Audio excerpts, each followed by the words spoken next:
Hello everyone, आज के video में हम देखने वाले हैं how to learn a programming language. जी हाँ, यदि हम फर्स्ट प्रोग्रामिंग लैंग्वेज अपनी लाइफ में सीखते हैं तो हमें पहले बहुत ही परेशानियों का सामना करना पड़ता है और हमें लगता है कि हम तो प्रोग्रामिंग कभी कर ही नहीं पाएंगे। ये अपने एक्सपीरियंस से मैं आपको बता रही हूँ और हमारे चैनल पर कई सारे स्टूडेंट कमेंट कर रहे हैं कि हमें सी प्रोग्रामिंग समझ में नहीं आ रही है, पाइथन समझ में नहीं आ रही है, जावा समझ में नहीं आ रही है। तो क्यों समझ में नहीं आ रही है, कैसे सीखें, कैसे स्टार्ट करें कि हमारा जो कॉन्सेप्ट है वो भी क्लियर हो जाए और हम कंपनी में भी जाकर काम कर पाए। तो इस वीडियो में हम आपको सारे बेसिक कॉन्सेप्ट जो प्रोग्रामिंग लैंग्वेज सीखने के लिए जो की पॉइंट होते हैं वो बताने वाले हैं। तो वीडियो को लास्ट तक जरूर देखिएगा। चैनल पर नए हैं तो चैनल को सब्सक्राइब कीजिए और लाइक जरूर कीजिए। ये लाइक बटन पे क्लिक करना बहुत जरूरी है क्योंकि इससे हमें मिलता है मोटिवेशन, ताकि हम आपके लिए और लाइव क्लासेस और वीडियो लेक्चर लेकर आ सकें। इस वीडियो को देखने के बाद अब किसी को नहीं लगेगा डर और अच्छी तरीके से आप कोई सी भी अपनी जो भी फर्स्ट लैंग्वेज सीखना चाहते हैं, जैसे सी हो गया, पाइथन हो गया, जावा हो गया, C++ हो गया, वो आप आसानी से सीख पाएंगे। ठीक है, चलिए शुरू करते हैं आज के इस वीडियो को। तो यहाँ पर हमने 3 पॉइंट लिख कर रखे हैं। आपको सबसे पहले पता करना है कंप्यूटर का ब्लॉक डायग्राम, ये क्या होता है जानेंगे अभी। नंबर पे है प्रोग्रामिंग बिल्डिंग ब्लॉक्स के बारे में पता करना चाहिए। बेसिक फंडा जो होते हैं प्रोग्रामिंग का, जो कि होते हैं डेटा टाइप, कीवर्ड, वेरिएबल्स और कांस्टेंट। सभी प्रोग्रामिंग लैंग्वेज के लिए बता रही हूँ, चाहे सी हो, पाइथन हो, जावा हो, कोई सी भी आपकी फर्स्ट प्रोग्रामिंग लैंग्वेज है। तो ये सारे जो हम पॉइंट यहाँ पर आपको मेंशन कर रहे हैं, ये आपको पहले से समझना बहुत जरूरी है। और बेसिक स्ट्रक्चर ऑफ प्रोग्राम का जो बेसिक स्ट्रक्चर रहेगा वो कैसे हम बनाएंगे, उसका टेम्पलेट। ठीक है, तो अब आपके माइंड में क्वेश्चन आएगा कि ये 3 पॉइंट हमने क्यों लिख के रखे हैं। तो इसको एक एक करके देख लेते हैं। भाई, कंप्यूटर का ब्लॉक डायग्राम, हमें पता है कि प्रोग्रामिंग लैंग्वेज क्या होता है, कंप्यूटर से काम कराने का एक तरीका होता है जिसमें हम इंस्ट्रक्शंस लिखते हैं। ठीक है, एक भाषा है, कंप्यूटर की भाषा जो होती है, हमने पढ़ा है कि हाई लेवल लैंग्वेज जो होती हैं उनके द्वारा प्रोग्रामर जो है वो प्रोग्रामिंग करता है। इंग्लिश वर्ड में लिखी जाती है हाई लेवल लैंग्वेज, लेकिन कंप्यूटर जो है वो लो लेवल लैंग्वेज में काम करता है, 0 और 1 में काम करता है। क्योंकि कंप्यूटर क्या है, इलेक्ट्रॉनिक डिवाइस है, वो तो वोल्टेज और करंट को समझ रहा है। तो 0 और 1 जो है वो वोल्टेज या करंट का रिप्रेजेंटेशन होते हैं, हाई और लो वोल्टेज का।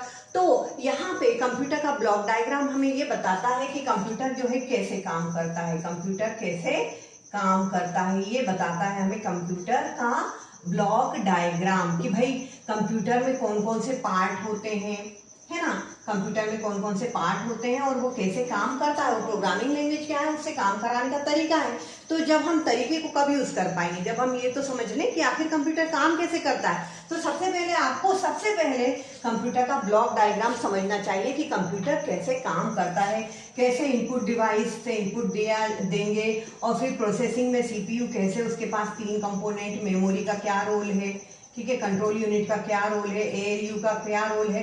डिटेल वीडियो आपको जरूर देखना है, हमारे चैनल पर अवेलेबल है। और आउटपुट डिवाइस, ठीक है। तो यहाँ पे ये जो काम कर रहा है ये एक्चुअली प्रोग्रामिंग लैंग्वेज से कराया जाता है। तो हमें ये जब हम पढ़ते हैं तो हमें समझ में आता है कि प्रोग्रामिंग लैंग्वेज जब हम प्रोग्राम बनाएंगे तो हमें कैसे इनपुट देना है, इसके लिए इंस्ट्रक्शन लिखना पड़ेगी, कैसे आउटपुट लेना है, इसके लिए इंस्ट्रक्शंस लिखना पड़ेगी, मेमोरी में कैसे डेटा जाएगा, डेटा कैसे स्टोर होगा, क्या दशमलव की वैल्यू स्टोर करने के लिए हमें क्या लिखना पड़ेगा, ठीक है, इंटीजर वैल्यू स्टोर करने के लिए हमें क्या लिखना पड़ेगा। तो ये जब हम समझ लेते हैं ब्लॉक डायग्राम, तो हम जो प्रोग्रामिंग की जो बेसिक बिल्डिंग ब्लॉक्स हैं, जो कि हमारे लिए नए वर्ड्स होते हैं, जैसे कि डेटा टाइप हो गया, कीवर्ड्स हो गया, वेरिएबल्स हो गया, कांस्टेंट हो गया। तो ये हर बच्चे के लिए जब नए नए कीवर्ड्स आते हैं, नए नए टर्मिनोलॉजी आती है, तो वो बहुत ज्यादा बर्डन महसूस करते हैं। तो जब आप ये समझ लेंगे ब्लॉक डायग्राम को, तो आपको ये सब समझने में इतना ज्यादा बर्डन, इतना ज्यादा लोड नहीं आएगा, क्योंकि आपके माइंड में क्लियर हो जाएगा कि आखिर हम ये डेटा टाइप पढ़ क्यों रहे हैं, कीवर्ड पढ़ क्यों रहे हैं, वेरिएबल्स पढ़ क्यों रहे हैं, और कांस्टेंट क्यों हम यहाँ पर जानना चाह रहे हैं। ठीक है, तो हर प्रोग्रामिंग लैंग्वेज में आपको यही करना है। सबसे पहले, अगर आपकी वो फर्स्ट लैंग्वेज है, सबसे पहले कंप्यूटर कैसे काम करता है उसको समझ लीजिए कंप्यूटर ब्लॉक डायग्राम से।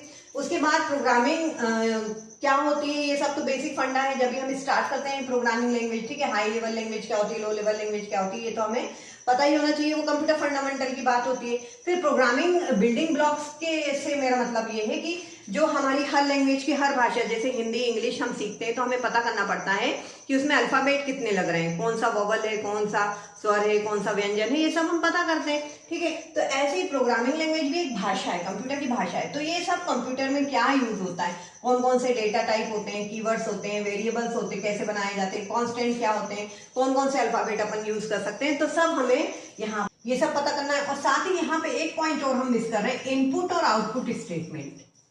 इनपुट आउटपुट स्टेटमेंट या इंस्ट्रक्शन कैसे दी जाती है किसी प्रोग्रामिंग लैंग्वेज में। जैसे सपोज हम सी सीख रहे हैं तो प्रिंट एफ स्कैनएफ का यूज करेंगे। अगर हम सी प्लस प्लस सीख रहे हैं तो सी इन सी आउट का यूज करेंगे। ठीक है, इसी तरीके पाइथन हम सीख रहे हैं तो इनपुट और प्रिंट का यूज करेंगे। ठीक है, तो इसी तरीके से जावा में क्या होती है, पाइथन में क्या होती है, आर प्रोग्रामिंग में क्या होती है, किस तरीके से इनपुट स्टेटमेंट लिखी जाती है ना, इनपुट किस तरीके से देना है। क्योंकि ये सब जो हमारे हैं वो इनपुट जब हम देंगे तो ये सब कॉन्सेप्ट हम उसमें अप्लाई करेंगे। तो ये कॉन्सेप्ट सीखने के बाद हमें इनपुट आउटपुट स्टेटमेंट के बारे में पता कर लेना है। उसके बाद फिर हमें बेसिक स्ट्रक्चर ऑफ प्रोग्राम जो है पता करना है। ठीक है, ये जो ब्लॉक डायग्राम है, बार बार आपको बता रही हूँ, ब्लॉक डायग्राम सीखना बहुत जरूरी है। कॉन्सेप्ट जो हमारा कंप्यूटर है वो किस तरीके से काम कर रहा है, इनपुट प्रोसेस आउटपुट, मतलब इनपुट कैसे देना है, प्रोसेस जो होती है वो मैथमेटिकल जो हम यूज करते हैं इंस्ट्रक्शंस उसके द्वारा होती है, उसके लिए भी हमें इंस्ट्रक्शन कैसे देना है वो भी एक तरीका होता है लिखने का। तो कंप्यूटर में कैसे लिखी जाती है वो हमें यहाँ पर देखना पड़ता है। तो कंप्यूटर का ब्लॉक डायग्राम जो है वो हमें बताता है कि जो कंप्यूटर है वो आईपीओ पे बेस्ड होता है, इनपुट प्रोसेस आउटपुट। तो इनपुट के लिए स्टेटमेंट कैसी दी जानी है, आउटपुट के लिए स्टेटमेंट कैसी दी जानी है, प्रोसेस कैसी होती है, तो ये सब हमें पता करके और फिर बेसिक स्ट्रक्चर ऑफ प्रोग्राम में जो कि हर प्रोग्रामिंग लैंग्वेज का अलग अलग होता है। सी और सी प्लस प्लस में हम हैश इंक्लूड करके पहले क्या कराते हैं, हेडर फाइल इंक्लूड कराते हैं ना।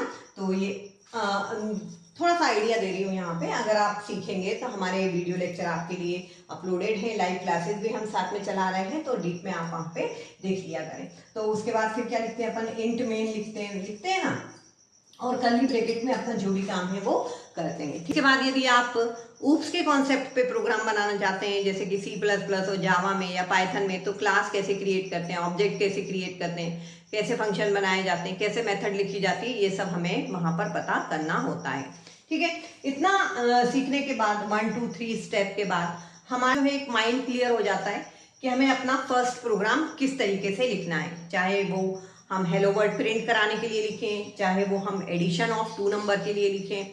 ठीक है, तो हमें पता लग जाता है कि हमें अपना बेसिक जो प्रोग्राम है जो, अच्छा एक बात और, हमें छोटे छोटे प्रोग्राम से स्टार्ट लेना है। जैसे सपोज हमें प्रोग्रामिंग लैंग्वेज सीखना है तो हम एडिशन ऑफ 2 नंबर का प्रोग्राम बनाएंगे, उसके बाद एरिया ऑफ सर्कल का बनाएंगे, फिर कैलकुलेटर का बनाएंगे, प्लस माइनस करना है, इनटू करना है, डिवीजन करना है, ये बनाएंगे। ठीक है, उसके बाद हम क्या करते हैं, प्रोग्रामिंग के कुछ और कॉन्सेप्ट को, क्योंकि कंप्यूटर क्या है, कंप्यूटर से हम क्या कराते हैं, हमारे जो काम है वो फास्ट तरीके से करवाते हैं।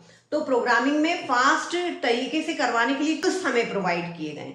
ये टूल बारे में हमें 4th नंबर पे पता करना है। मतलब हम कह सकते हैं कि इतना तो हमें हो गया, हम सिंपल प्रोग्राम लिख लेंगे इतना पता करने के बाद। इसके बाद हमें जो बेसिक टूल्स है कंप्यूटर से काम कराने के लिए जो प्रोग्रामिंग लैंग्वेज में दिए जाते हैं, जो कि होते हैं जो हमारे होते हैं control structure, conditional control structure, conditional control statement या स्ट्रक्चर करते हैं। कंडीशन वाले प्रोग्राम जिसमें कंडीशन लगाना है, if A greater than B है, ए लेस देन बी है, ग्रेटर 2 नंबर है, बोनस किसको देना है, किसकी सैलरी इससे ज्यादा हो तो इतना बोनस देना है। तो condition based if else structure का हमें जो है नॉलेज लेना पड़ता है हर प्रोग्रामिंग लैंग्वेज में, है ना। हर प्रोग्रामिंग लैंग्वेज में आपको कंडीशनल कंट्रोल स्टेटमेंट पता करना होंगे, कैसे उसको सिंटेक्स लिखा जाना है, कैसे कंडीशन देना है, कैसे कहाँ सेमीकोलन लगाना है, कहाँ नहीं लगाना है, ये हमें पता करना होता है। और एक और टूल है हमारे पास जो है loop control structure, loop control structure, है ना। कंप्यूटर से फास्टली हमें काम कराना है, जल्दी जल्दी। तो कुछ स्टेटमेंट को हम क्या करते हैं, रिपीटेड जो स्टेटमेंट होती है उनके लिए हमारे पास प्रोग्रामिंग लैंग्वेज में लूप का कॉन्सेप्ट है। लूप में डाल देते हैं, जिसमें हम पढ़ते हैं फॉर लूप क्या होता है, व्हाइल लूप क्या होता है, कैसे यूज किया जाना है, डू व्हाइल लूप क्या होता है, कैसे यूज किया जाना है ना। तो ये हमारे पास क्या है, प्रोग्रामिंग के टूल्स हैं जो प्रोग्रामिंग अच्छे से करने के लिए, कंप्यूटर से अच्छे से काम कराने के लिए हम प्रोग्रामिंग लैंग्वेज में यूज करते हैं। तो ये हमें पता होना चाहिए। इसके बाद फिर हम और भी अच्छी प्रोग्रामिंग करना चाहते हैं तो उसके लिए हमें फंक्शन का पता होना चाहिए, फंक्शन कैसे बनाए जाते हैं, क्या होता है, कैसे डिफाइन करना है ना। तो ये सब हमें पता करना है और अपना जो प्रोग्रामिंग के जो फंडे हैं बेसिक यहीं तक है, फंक्शन तक अगर आप पढ़ लेते हैं किसी प्रोग्रामिंग लैंग्वेज को, क्योंकि जावा में हम फंक्शन को मेथड के नाम से जानते हैं। तो यदि आपने सी में फंक्शन तक पढ़ लिया है, आपने सी प्लस प्लस में फंक्शन तक पढ़ा हुआ है, तो सी प्लस प्लस के आगे का जो ऊप्स का कॉन्सेप्ट है वो भी आप सीख सकते हैं, जिसमें हम क्लास और फंक्शन बनाएंगे। जावा में हम क्लास और मेथड का यूज करते हैं। तो कोई भी प्रोग्रामिंग लैंग्वेज जो आपने फर्स्ट स्टार्ट की है वो अगर आपने फंक्शन तक पढ़ ली तो मतलब आप आगे की कोई भी प्रोग्रामिंग लैंग्वेज सीख सकते हैं, राइट।